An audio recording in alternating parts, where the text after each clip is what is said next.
குணாதிசயம் என்ன? ஜெபம். ஹல்லேலூயா. இன்றைக்கு தேவனுடைய பிள்ளைகளுடைய வாழ்க்கையிலே இன்றைக்கு மிகவும் குறைந்து கொண்டு போகிற ஒரு காரியம் தான் ஜெபம்.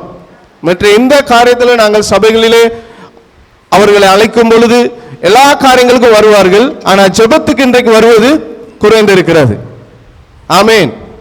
ஜெபம் நம்முடைய வாழ்க்கையிலே எல்லா சூழ்நிலைகளையும் மாற்றக்கூடியதாக இருக்கிறது. ஹல்லேலூயா.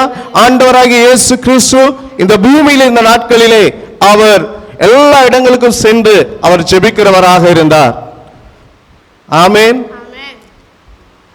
ஆண்டவராகிய இயேசு கிறிஸ்து அவருடைய சீசரிடத்திலே எல்லாரிடத்திலேயும் கேட்ட ஒரு விஷயம் என்ன? நீங்கள் ஜெபம் பண்ணுங்கள். 1 மணி தியாலமாவது நீங்க ஜெபிக்க கூடாதா? இன்றைக்கு நாங்கள் எத்தனை மணி தியாலம் ஜெபிக்கிறோம்?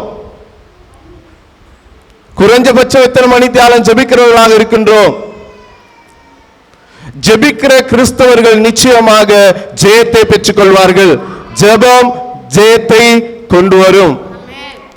ஜெபம் நம்முடைய எல்லா சூழ்நிலைகளையும் மாற்றக்கூடியதாக இருக்கிறது. ஆனால் இன்றைக்கு அநேக தேவ பிள்ளைகளுடைய வாழ்க்கையிலே மிகவும் சிரமமாக மிகவும் கஷ்டமாக இருக்கின்ற காரியம் என்ன? ஜெபம். இன்னைக்கு எத்தனை பேர், நான் யாரிடத்துல கேட்க போவதில்லை எத்தனை மணித்தியாலும் ஜெபிப்பீர்கள் என்று, உங்கள் இருதயத்தை நீங்கள் ஆராய்ந்து கேட்டு பாருங்கள். நீங்கள் எவ்வளவு நேரம் நாம் ஜெபிக்கிறோம், ஜெபித்துக் கொண்டு இருக்கின்றோம் என்று. ஜெபம் இல்லாத வாழ்க்கை ஒரு கூரை இல்லாத வீட்டுக்கு சமமாக இருக்கிறது. ஆமென். ஜெபம் இல்லாத வாழ்க்கை ஒரு கூரை இல்லாத வீட்டுக்கு சமமாக இருக்கிறது. ஆகவே நாம் ஜெபிக்கிற தேவ பிள்ளைகளாக மாற வேண்டியவர்களாக இருக்கின்றோம். ஜெபம் எல்லா சந்தர்ப்பங்களிலேயும் நாங்கள் செய்ய வேண்டியவர்களாக இருக்கின்றோம். இன்றைக்கு நமக்கு இருக்கிற பெரிய சவாலாக இருக்கிறது, எங்களுக்கு ஜெபிக்கக்கூடிய சூழல் இல்லை, ஜெபிக்க முடியாமல் இருக்கிறது, ஜெபத்துக்கு தடையாக இருக்கிறது என்று சொல்லிக் கொண்டு இருக்கின்றோம். ஆனால் ஆண்டவர் எங்களுக்கு கட்டளையாக சொல்லி இருக்கிறது காரணம் என்ன?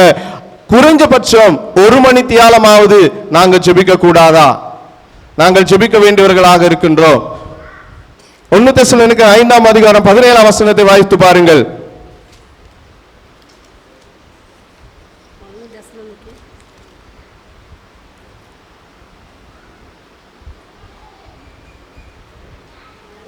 வாசிக்கிறவர்கள் சீக்கிரமாக வாசித்து உதவி செய்ய.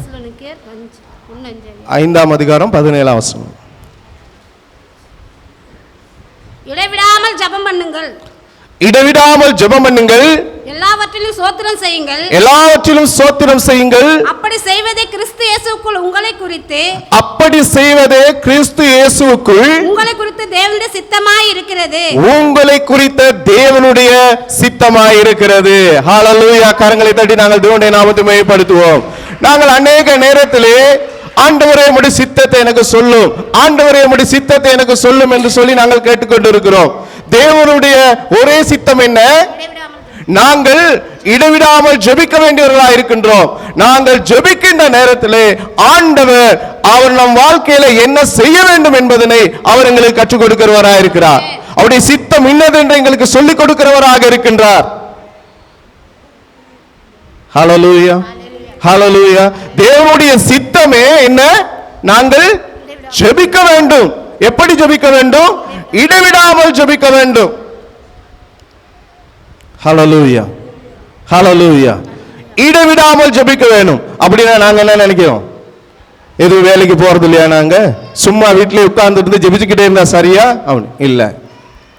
நம்முடைய இருதயத்திலே 24 மணி நேரமும் ஜெபம் ஓடிக்கொண்டே இருக்க வேண்டும். நம்முடைய இருதயத்திலே ஒரு பலிபீடம், ஒரு யாகம் நடந்து கொண்டே இருக்க வேண்டும். ஹல்லேலூயா. ஹல்லேலூயா. ஒவ்வொரு நிமிஷமும் எங்கள் சிந்தனையிலே செயல்களிலே ஜெபம் ஓடிக்கொண்டே இருக்க வேண்டும். நாங்கள் எதை அதிகமாய் தியானிக்கிறோமோ அதை தான் நாங்கள் செயல்படுத்துவோம். ஆகவே இந்த கால வேளையிலே நாங்கள் இடைவிடாமல் ஜெபிக்க வேண்டியவர்களாக இருக்கின்றோம். ஏன் எங்களுக்கு ஜெபிக்க முடியவில்லை? ஏன் சோர்வு வருகிறது? எத்தனை பேருக்கு தெரியும்? ஏன் எங்களால் ஜெபிக்க முடியவில்லை? நாங்கள் ஆராதிக்கிறவர் இன்னார் என்பதனை நாங்கள் தெளிவாய் அறிந்திருப்போமே, ஆனால் நாங்கள் அவர் சமூகத்திலே விழுந்திருப்போம். ஹல்லேலூயா. தாவீது ராஜா சொல்லுகிறார், நான் ஆராதிக்கிற தேவன் இன்னார் என்பதை நான் அறிந்திருக்கிறபடியினாலே அவர் என்ன செய்கிறார்? அவர் ஜெபிக்கிறவராக மாறுகிறார், அவர் துதிக்கிறவராக மாறுகிறார், நமஸ்கரிக்கிறவராக இருக்கின்றார். ஆகவே பிரியமானவர்களே, நானும் நீங்களும் ஜெபிக்கிற தேவ பிள்ளைகளாக நாங்கள் மாற வேண்டியவர்களாக இருக்கின்றோம். ஜெபம் நாம் இருக்கின்ற எல்லா சூழ்நிலைகளையும் மாற்றக்கூடியதா இருக்கிறது. இந்த கால வேளையிலே நானும் நீங்களும் ஆராதிக்கிற தேவன் எப்படிப்பட்டவர்? எப்படிப்பட்டவர்? சர்வ வல்லமையுள்ள தேவன், வானத்தையும் பூமியையும் அண்ட சராசரங்களையும் படைத்து ஆளுகை செய்கிற தேவனாய் இருக்கின்றார். ஆகவே நீங்களும் நானும் பண்ணுகிற ஜெபம் ஒரு சாதாரண மனிதனை நோக்கியோ அல்லது சாதாரண ஒரு தலைவரை நோக்கியோ அல்ல நாங்கள் செய்கின்றோம். நாம் யாரிடத்தில் விண்ணப்பிக்கின்றோம்? யாரை நோக்கி ஜெபிக்கின்றோம்? வானத்தையும் பூமியை படைத்த சர்வ வல்லமையுள்ள தேவன், அவர் சொல்ல ஆகும், அவர் கட்டளையிட நிற்கும். ஆமென். அவர் வானத்தையும் பூமியை படைத்த தேவன், பார்வோனுடைய சேனையை சமுத்திரத்திலே மூழ்கடித்த தேவன், செங்கடலை இரண்டாக பிரித்த தேவன். ஹல்லேலூயா. 40 வருஷங்கள் இஸ்ரவேல் ஜனங்களை வனாந்தரத்திலே நடத்தின தேவன். இஸ்ரவேல் ஜனங்கள் ஒரு கட்டத்தில் என்ன செய்தார்கள்? தேவனை மறந்து போனார்கள். மறந்து போனபடினால் என்ன நடந்தது? அவர் வனாந்தரத்தில் அழிந்து போனார்கள். ஹல்லேலூயா. ஹல்லேலூயா. ஹல்லேலூயா. நாம் ஆராதிக்கிற தேவன் சர்வ வல்லமை உள்ளவர். நாம் ஆராதிக்கிற தேவன் உங்களுக்காக எனக்காக சிலுவையிலே தன் ஜீவனை கொடுத்த தேவன். அவர் சொல்லுகிறார், அவருடைய நேசகுமார் என்று பாராமல் அவரையே நமக்கு கொடுத்திருப்பாரே, ஆனால் நம்மை அவர் ஆசீர்வதிக்காதிருப்பது எப்படி? நாம் கேட்பதற்கு அவர் செவி கொடுக்காமல் இருப்பது எப்படி? ஆண்டவர் சொல்கிறார், நீங்கள் கேளுங்கள், அப்பொழுது உங்களுக்கு கொடுக்கப்படும். நீங்கள் கேளுங்கள், உங்களுக்கு அது செய்யப்படும். மத்தேயு சுவிசேஷம் 21வது அதிகாரம் 22ஆம் வசனத்தை பாருங்கள்.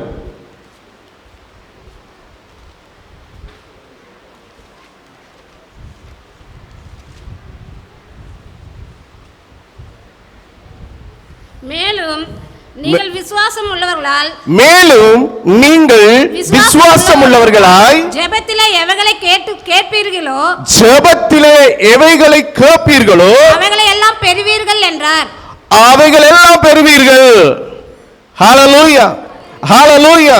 நாம் விசுவாசத்தோடு கூடிய நம்பிக்கையோடு கூடிய ஜெபத்தை அவர் சமூகத்திலே ஏறெடுக்கும் பொழுது நீங்கள் எவைகளை கேட்பீர்களோ அவைகளை அவர் தருவார் என்று ஆண்டவர் சொல்லுகிறார். ஹல்லேலூயா. ஹல்லேலூயா. ஹல்லேலூயா. நாங்கள் ஜெபிக்காமல், அவருடைய சமூகத்துக்கு கூடி வராமல், அவருடைய திருச்சபைக்கு குடும்பமாய் கூடி வராமல், நாங்கள் புலம்புவதினாலே, கலங்குவதினாலே, கண்ணீர் விடுவதினாலே எங்களுக்கு ஆசீர்வாதம் வருவதில்லை. ஆண்டவர் என்ன சொல்லுகிறார்? உன் அறை வீட்டை பூட்டி நீ அந்தரங்கத்திலே ஜெபம் பண்ணு, அப்பொழுது நான் உனக்கு வெளியரங்கமாய் பதிலை தருவேன். ஹல்லேலூயா. நம்ம எல்லாமே தலைகீழா தான் செய்வோம். நம்ம என்ன செய்வோம்? ஊரே போய் சொல்லிடுவோம், ஜெபிக்க மாட்டோம். நம்ம அறை வீட்டை மூடி நாம் இருந்து ஜெபிக்க மாட்டோம். நம்ம என்ன செய்வோம்? நம்முடைய எல்லா தேவைகளையும் எல்லாரிடத்திலும் போய் சொல்லுவோம். நான் ஆண்டவர் என்ன சொல்லுகிறார்? உன் அறை வீட்டை பூட்டு, என் அன்பு மகனே மகளே, உன் வீட்டை பூட்டி உன் குடும்பத்தோடு கூட நீ என்ன செய்? அந்தரங்கத்திலே ஜெபம் பண்ணு. ஆண்டவருடைய திருச்சமூகத்திலே வந்து ஜெபம் பண்ணுங்கள். அப்பொழுது ஆண்டவர் சொல்கிறார், வெளியரங்கமாய் நான் உனக்கு அற்புதம் செய்வேன், வெளியரங்கமாய் நான் உனக்கு பதில் தருவேன், வெளியரங்கமாய் நான் உன்னை ஆசீர்வதிப்பேன். ஹல்லேலூயா. ஹல்லேலூயா. ஜெபம் நாங்கள் இருக்கின்ற எப்பேற்பட்ட சூழ்நிலையா இருக்கலாம், ஆண்டவரிடத்திலே நாங்கள் ஜெபிக்கிற நேரத்திலே அவர் சட்டங்களையும் ராஜாக்களையும் புரட்டி போட்டு எங்களுக்கு அவர் பதில் கொடுக்கிறவரா இருக்கிறார். ஹல்லேலூயா. ஹல்லேலூயா. ஆனால் நாங்கள் ஜெபத்திலே ஆண்டவர் எங்களுக்கு சொல்லியிருக்கிறார், ஸ்தோத்திரத்தோடும் கூடிய ஜெபத்தினாலும் அவரை ஸ்தோத்திருங்கள். ஆனா நம்முடைய ஜெபத்தில் இந்த நாள் என்ன இருக்கு? முறுமுறுப்பு. என்ன இருக்கு? முறுமுறுக்கிறோம். ஆண்டவரே எனக்கு அது இல்லை, இது இல்லை, அப்படி ஆண்டவரே, இப்படி ஆண்டவரே. எந்த நாளும் ஜெபத்தில் என்ன செய்யறோம்? முறுமுறுத்துக்கிட்டே தான் இருக்கிறோம். நாங்கள் முறுமுறுப்பதினாலே ஒன்றும் பெற்றுக்கொள்ளப் போவதில்லை. பிலிப்பியர் 4வது அதிகாரம் 6ஆம் வசனத்தை வாசியுங்கள். எப்படியாக ஜெபம் பண்ண சொல்லி இருக்கிறார். நன்றாக கவனமாக வசனத்தை உங்கள் உள்ளான இருதயத்திலே பெற்றுக்கொள்ளுங்கள். பெற்றுக்கொண்டு நீங்கள் அந்த வார்த்தையை அறிக்கையிடுங்கள். வாசிப்போம். நீங்கள் ஒன்றுக்கும் கவலைப்படாமல் எல்லாவற்றையும் குறித்து விண்ணப்பங்களை ஸ்தோத்திரத்தோடு கூடி, நல்ல கவனமாக கேளுங்க, உங்கள் விண்ணப்பத்தை, உங்கள் ஜெப விண்ணப்பத்தை ஸ்தோத்திரத்தோடு கூடிய ஜெபத்தினாலும் வேண்டுதலினாலும் தேவனுக்கு தெரியப்படுத்துங்கள். கரங்களை தட்டி தேவனுடைய நாமத்தை நாங்கள் மகிமைப்படுத்துவோம். ஹல்லேலூயா, ஹல்லேலூயா, ஹல்லேலூயா. ஸ்தோத்திரங்களினாலும் விண்ணப்பங்களினாலும் கூடிய ஜெபத்தினாலும், எப்படி எல்லாரும் சொல்லுங்க, கூடிய ஜெபத்தினாலும் வேண்டுதலினாலும் தேவனுக்கு தெரியப்படுத்துங்கள். ஹல்லேலூயா, ஹல்லேலூயா, ஹல்லேலூயா. நாங்கள் ஸ்தோத்திரத்தோட ஏது இருந்தாலும் இல்லாவிட்டாலும், கண்ணீரானாலும் மரணமானாலும் ஜீவனானாலும் மரணமானாலும் எதுவானாலும் ஸ்தோத்திரத்தோடு கூடிய ஜெபத்தினாலும் விண்ணப்பத்தினாலும் நம் தேவாதி தேவனுக்கு நாம் தெரியப்படுத்த வேண்டியவர்களாக இருக்கிறோம். தொடர்ந்து வாசியுங்கள். அப்பொழுது எல்லா புத்திக்கும் நல்ல கவனமாக கேளுங்க, எல்லா புத்திக்கும் மேலான தேவ சமாதானம் உங்கள் இருதயங்களையும் உங்கள் சிந்தைகளையும் கிறிஸ்து இயேசுக்குள்ளாக காத்துக்கொள்ளும். ஹல்லேலூயா, ஹல்லேலூயா, ஹல்லேலூயா. இன்னொரு நாங்கள் பார்க்கும் பொழுது கிறிஸ்து இயேசுக்குள் இருந்த சிந்தையே உங்களிலும் இருக்க கடவுது. இஸ்ரவேல் ஜனங்கள் தங்கள் பொல்லாத சிந்தனையினாலே வீணர்களானார்கள். ஹல்லேலூயா. நமக்கு நல்ல சிந்தனை இருக்க வேண்டும், நல்ல யோசனை இருக்க வேண்டும். என்னத்தை தின்போம், என்னத்தை குடிப்போம், நாளைக்கு என்ன செய்வோம், எதை வாங்குவோம், இந்த சிந்தனை நமக்கு இருக்கக்கூடாது. ஹல்லேலூயா. எங்களுக்கு விசுவாசம் இருக்க வேண்டும். தேவன் என்ன சொல்கிறார்? முதலாவது அவருடைய ராஜ்யத்தையும் அவருடைய நீதியையும் தேடுங்கள், இவர்கள் எல்லாம் கூட கொடுக்கப்படும். நாங்க எதை எனக்கு அது வேணும் இது வேணும் கேட்க வேண்டிய அவசியமே இல்லை. உங்கள் பரம பிதா உங்களுக்கு இன்னது வேண்டும் என்று அவர் அறிந்திருக்கிறார். எது தேவை என்பது அவருக்கு தெரியும். ஹல்லேலூயா, ஹல்லேலூயா. நாங்க ஒவ்வொரு நாளும் ஒரு ஆண்டவரே, இஸ்ரவேல் ஜனங்களை போல எனக்கு மன்னாவை தாரும், எனக்கு காடைகளை தாரும், எனக்கு இறைச்சை தாரும், எனக்கு அதை தாரும், இதை தாரும் என்று நாங்கள் அழுது புலம்ப வேண்டிய அவசியம் இல்லை. நீங்கள் அந்நியர்களை போல அழுது புலம்ப வேண்டிய அவசியம் இல்லை. உங்கள் பரமபிதா உங்கள் தேவை என்ன என்பதை அறிந்திருக்கிறார். ஹல்லேலூயா, ஹல்லேலூயா, ஹல்லேலூயா, ஹல்லேலூயா. நாம் செய்ய வேண்டியது ஒன்றுதான், எம்மை விட்டு ஈடுபடாத நல்ல பங்கை நாங்கள் தெரிவு செய்து கொள்ள வேண்டும். ஹல்லேலூயா. அதுதான் நாம் பண்ணுகிற ஜெபமாக இருக்கிறது. கூடிய ஜெபத்தினாலும் ஸ்தோத்திரத்தினாலும் விண்ணப்பத்தினாலும் நம் தேவனுக்கு தெரியப்படுத்துகிற நேரத்திலே தேவன் எங்கள் இருதயத்தின் தேவைகளை ஆராய்ந்து அறிந்தவராய் இருக்கிறார். ஹல்லேலூயா. நாங்கள் ஒன்றுக்கும் ஆண்டவர் கவலைப்பட வேண்டாம் என்று சொல்லி இருக்கிறார். நாம் ஆராதிக்கிற தேவன் சர்வ வல்லமை உள்ளவர். அவர் உங்களை என்னை பார்த்து சொல்லுகிறார், என் மகனை என் மகளை நீ ஒன்றுக்கு கவலைப்படாதே. நீ கவலைப்படுவதனாலே உன் சரீரத்திலே ஒரு முளத்தையாவது உனக்கு கூட்டிக் கொள்ள முடியாது. ஹல்லேலூயா. உன் சரீரத்தை பார்க்கிற உன் ஜீவன் மேலானது. ஹல்லேலூயா. ஆகவே பிரியமானவர்களே, நான் கருப்பா இருக்கனா வெள்ளையா இருக்கனா, என் உடுப்பு எவ்வளவு பெருமதி, இவைகளாம் எண்ணி நாங்கள் அந்நியரை போல கவலைப்பட வேண்டிய அவசியம் இல்லை. ஹல்லேலூயா. அவர் சர்வ வல்லமையுள்ள தேவனாய் இருக்கின்றார்.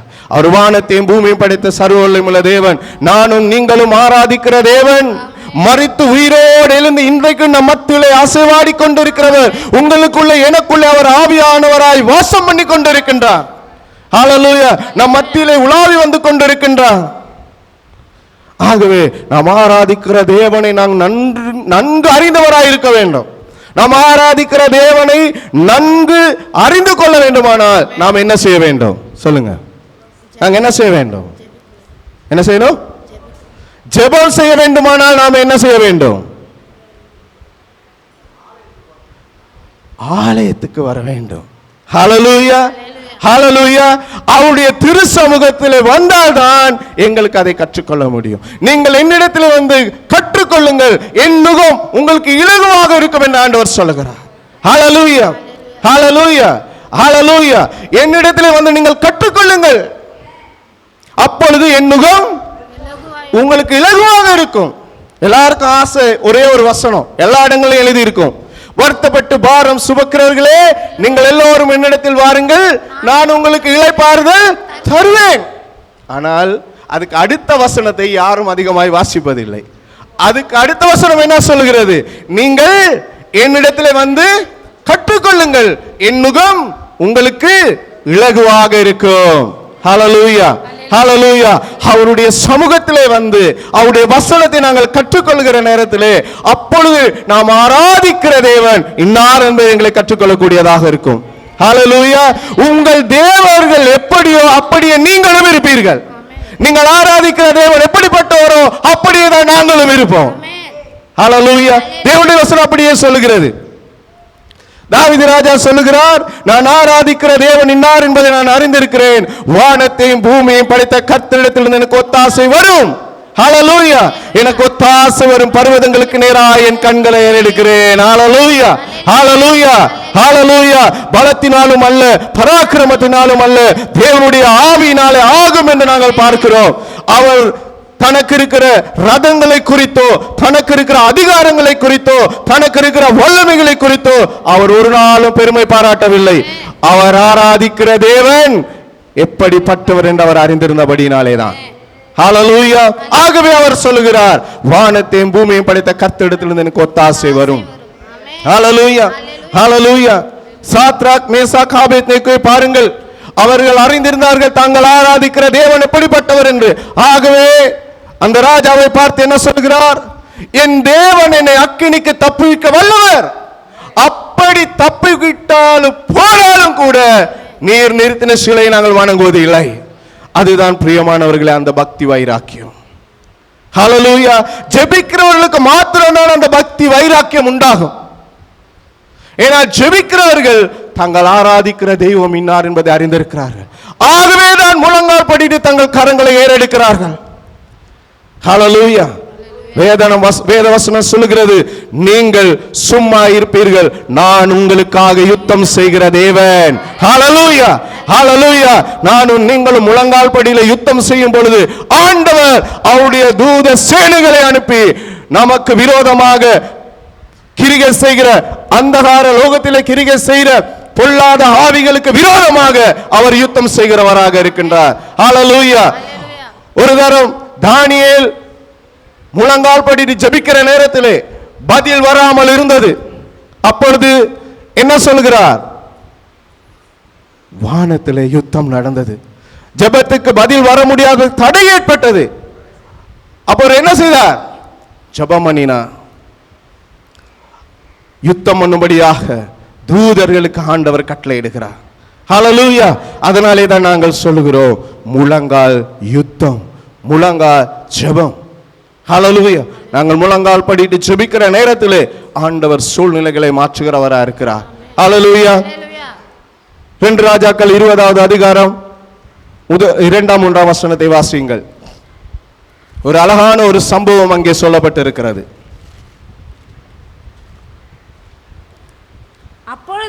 அப்பொழுது எசேக்கியா தன் முகத்தை சுவர்புறமாக திருப்பி கொண்டு, முதலாம் வசனத்தை வாசியுங்கள். அந்நாட்களில் எசேக்கியா வியாதிப்பட்டு மரணத்துக்கு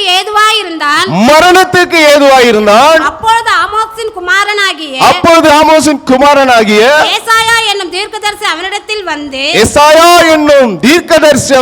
வந்து அவனை நோக்கி நீர் உமது வீட்டு காரியத்தை ஒழுங்குபடுத்தும், நீர் பிழைக்க மாட்டீர், மரித்து போவீர் என்று கர்த்தர் சொல்லுகிறார் என்றார். ஹalleluya.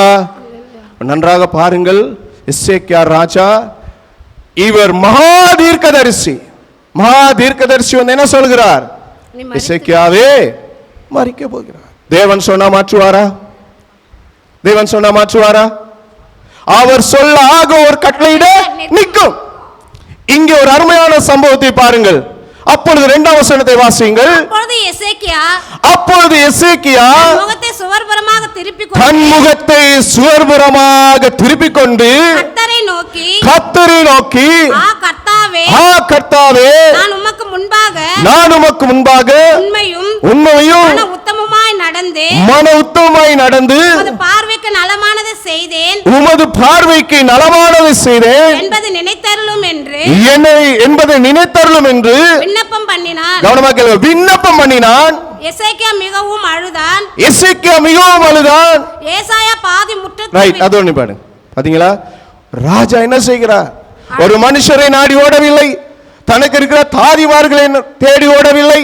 உங்களுக்கு தெரியும், ஒரு ராஜா இருந்தால் அவர் சுகம் பார்ப்பதற்கு, ஒரு வைத்தியம் பார்ப்பதற்கு அநேக காவலாளிகள் இருப்பார்கள், போற்றவர்கள் இருப்பார்கள், அநேக வைத்தியர்கள் இருப்பார்கள்.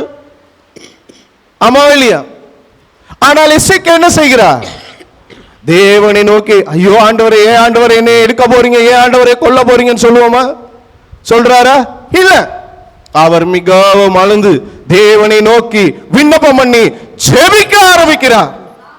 ஜெபிக்க ஆரம்பிக்கிற நேரத்தில் நடக்கிறது நீங்கள் கவனமாக வாசிக்கும் பொழுது கவனமாக கேளுங்கள். ஏசாயா பாதி முற்றத்தை விட்டு, பாருங்க, பாதி முற்றத்தை விட்டு அப்புறம் போகிறதற்கு முன்னே கர்த்தருடைய வார்த்தை அவனுக்கு உண்டாகி அவர் சொன்னது நீ திரும்ப போய் என் ஜனத்தின் அதிபதியாகிய, நல்ல கவனமா கேளுங்க, என் ஜனத்தின் அதிபதியாகிய எசேக்கியாவை நோக்கி உன் தகப்பனாகிய தாவீதின் தேவனாயிருக்கிற கர்த்தர் சொல்லுகிறது என்னவென்றால் உன் விண்ணப்பத்தை கேட்டேன், உன் கண்ணீரை கண்டேன், இதோ நான் உன்னை குணமாக்குவேன். கரங்களை தட்டி தேவனை நாமத்தை மகிமைப்படுத்துவோம். ஹalleluya, ஹalleluya, ஹalleluya. இவர் எவ்வளவு மணி நேரம் ஜெபம் பண்ணாரு? ஒரு மனுஷன் வீட்டுக்கு வந்து வாசல்ல பாதி தூரம் போகும். எவ்வளவு நேரம் போகும்? ஒரு 2 நிமிஷத்துக்கும் குறைவான இடைவெளி. ஆமென். விசுவாசம் உள்ள ஜெபம் பிணியாளியை சுகமாக்கும். ஹalleluya, ஹalleluya, ஹalleluya.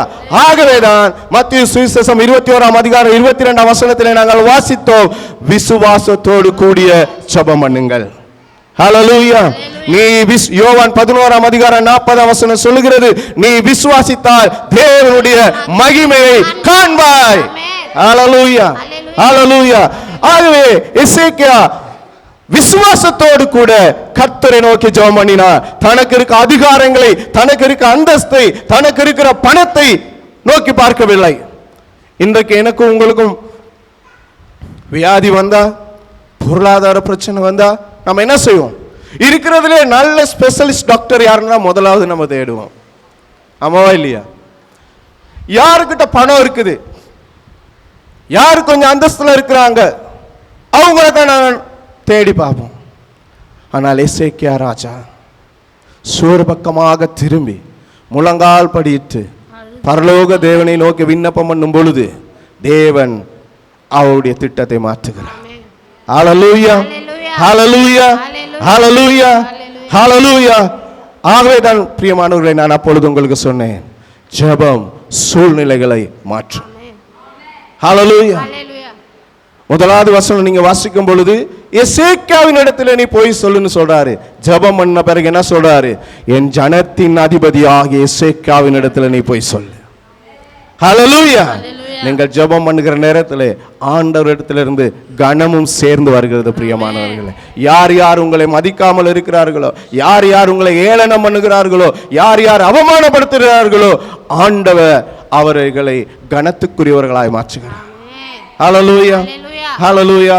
ஜெபம் எப்பேற்பட்ட சூழ்நிலையில இருக்கலாம், மரணமாய் இருக்கலாம், பண பிரச்சனையா இருக்கலாம், இது நடக்காது, முடியாது, ஆகாது, கூடாது என்று சொல்லலாம். நானும் நீங்களும் முழங்கால் படிட்டு ஜெபிக்கிற நேரத்தில் அந்த ஜெபம் எல்லா சூழ்நிலைகளையும் மாற்றக்கூடியதாக இருக்கிறது. சோர்ந்து போகாமல் இடைவிடாமல் ஜெபம் பண்ணுங்கள் என்று ஆண்டவர் சொல்லுகிறார். சோர்ந்து போகாமல் இடைவிடாமல் ஜெபம் பண்ணுங்கள். ஏன் எங்களுக்கு சோர்வு வருகிறது? நாம் நம்பி இருக்கிற மேல் இருக்கிற விசுவாசம் குறைகிறபடினாலே. நான் நம்பி இருக்கிற மேல் இருக்கிற விசுவாசம் குறைவா இருக்கிறபடினாலே, நாம் நம்பி இருக்கிறவர் மேல் நமக்கு முழு விசுவாசம் இருக்குமானால் நாங்கள் ஒரு நாளும் அவரை விட்டு விலக மாட்டோம், ஒரு நாளும் அவரை விட்டு போக மாட்டோம். நாம் நம்பி இருக்கிறவர் மேல் விசுவாசம் இல்லாததினாலே தான் நாங்கள் விட்டு விடுகிறோம். ஹல்லேலூயா. இன்னொரு இடத்துல நாங்கள் பார்க்க போகிறோம், ஜெபம் ஆட்டோமேட்டிக்கா காரியங்களை செயல்படுத்துமா? எப்படியா? ஆட்டோமேட்டிக். வாசிச்சிருக்கிறீங்களா வேதத்துல? அப்போஸ்தலர் நடபடிகள் 12வது அதிகாரம் 4ஆம் வசனத்திலிருந்து வாசியுங்கள். அவனை பிடித்து சிறைச்சாலையிலே வைத்து பஸ்கா பண்டிகைக்கு பின்பு ஜனங்களுக்கு முன்பாக அவனை வெளியே கொண்டு வரலாம் என்று எண்ணி, பஸ்கா பண்டிகை முன்னாடி ஜனங்களிடத்திலே கொண்டு வரலாம் என்று எண்ணி, அவனை காக்கும்படி வகுப்புக்கு 4 போர் சேவகர் பாருங்க, 4 போர் சேவகர்களை ஏற்படுத்தி 4 வகுப்புகளின் வசமாக ஒப்புவித்தான். அப்படியே பேதுரு சிறைச்சாலையிலே காக்கப்பட்டிருக்கையில், நல்ல கவனமா கேளுங்க, சபையார் அவனுக்காக தேவனை நோக்கி ஊக்கத்தோடு ஜெபம் பண்ணினார்கள். கரங்களை தட்டி தேவனை நாமத்தை மையப்படுத்துவோம். எப்படி ஜெபம் பண்ணார்கள்? ஊக்கத்தோடு ஜெபம் பண்ணார்கள், விசுவாசத்தோடு ஜெபம் பண்ணினார்கள். இப்பொழுது எப்படி ஜெபிக்கிறார்கள்? ஊக்கத்தோடு ஜெபிக்கிறார்கள். ஆமென். ஹல்லேலூயா. ஜெபம் பண்ணும்போது நாங்கள் எப்படி ஜெபிக்கணும்? ஊக்கத்தோடு, உற்சாகத்தோடு ஜெபிக்க வேண்டும். இப்ப சபை ஜனங்கள் எப்படி ஜெபிக்கணுமா? ஊக்கத்தோடு ஜெபிக்கணும். சபையில ஒரு தரிசனத்தை சொல்லும் பொழுது, சபையினுடைய எதிர்காலங்களை பற்றி சொல்லும் பொழுது, இந்த சபை விரிவாக்கப்படுதலை சொல்லும் பொழுது, மிஷனரி ஊழியங்களை பற்றி சொல்லும் பொழுது என்ன செய்யணும்? சபை ஊக்கத்தோடு ஜெபிக்கணும்.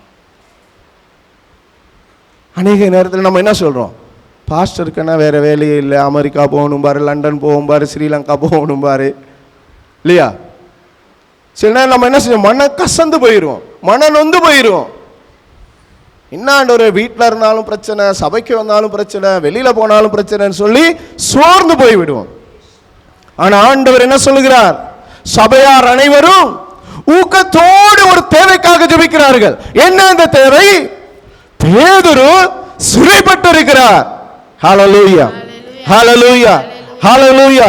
சபையின் காரியங்கள் கைகூடவில்லை, சபையின் தரிசனங்கள் நிறைவேறவில்லை என்று நாங்கள் அழுது புலமாதபடிக்கு சபையாராய் நாங்கள் ஒன்று கூடி ஊக்கமாய் ஜெபிக்கிற நேரத்திலே என்ன சம்பவிக்கிறது என்று பாருங்கள். அடுத்த வசனத்தை வாசியுங்கள். ஏரோது அவனை வெளியே கொண்டு வரும்படி குறித்திருந்த நாளுக்கு முந்தின நாள் ராத்திரியிலே பேதுரு 2 சங்கிலிகளினாலே கட்டப்பட்டு 2 சேவகர்கள் நடுவே நித்திரை பண்ணி கொண்டிருந்தான். காவற்காரரும் கதவுக்கு முன்னிருந்த சிறைச்சாலையை காத்துக் கொண்டிருந்தார்கள். காவற்காரர்கள் சிறைச்சாலைக்கு முன்னிருந்து காவல் காத்துக் கொண்டிருந்தார்கள். அப்பொழுது கர்த்தருடைய தூதன் அங்கே வந்து நின்றான். அறையில் வெளிச்சம் பிரகாசித்தது. அவன் பேதுரு விழாவிலே தட்டி சீக்கிரமாய் எழுந்திரு என்று அவனை எழுப்பினான். உடனே சங்கிலிகள் அவன் கைகளிலிருந்து விழுந்தது. தூதன் அவனை நோக்கி உன் அறையை கட்டி பாதரட்சைகளை தொடுத்துக்கொள் என்றான். அவன் அந்தபடியே செய்தான். தூதன் பின்னும் அவனை நோக்கி உன் வஸ்திரத்தை போர்த்துக் கொண்டு நீ பின்னே வா என்றார். அந்தபடி அவன் புறப்பட்டு அவனுக்கு பின் சென்று தூதனாலே செய்யப்பட்டது மெய் என்று அறியாமல் தான் ஒரு தரிசனம் காண்கிறதாக நினைத்தான். அவர்கள் முதலாம் காவலையும், நல்ல கவனமா கேளுங்க, முதலாம் காவலையும் இரண்டாம் காவலையும் கடந்து நகரத்துக்கு போகிற இரும்பு கதவண்டையிலே வந்த பொழுது தானாய் அவர்களுக்கு திறவுண்டது. கரங்களை தட்டி தேவனை நாமத்தை மேம்படுத்துவோம். இரும்பு தாப்பால்கள், இரும்பு கதவுகள் தானாய் திறவுண்டது.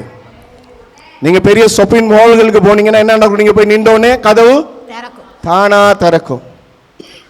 இத்தனை வருஷமாக உங்கள் வாழ்க்கையிலே எதுவும் நடக்காமல் சங்கிலினாலே கட்டப்பட்டது போல நீங்கள் இருந்திருக்கிறீர்களா? தொழு மரத்திலே தொங்க விட்டது போல இருந்திருக்கிறீர்களா? நடக்காது, முடியாது, இனிமே ஆகாது என்று நினைத்திருப்பீர்களா?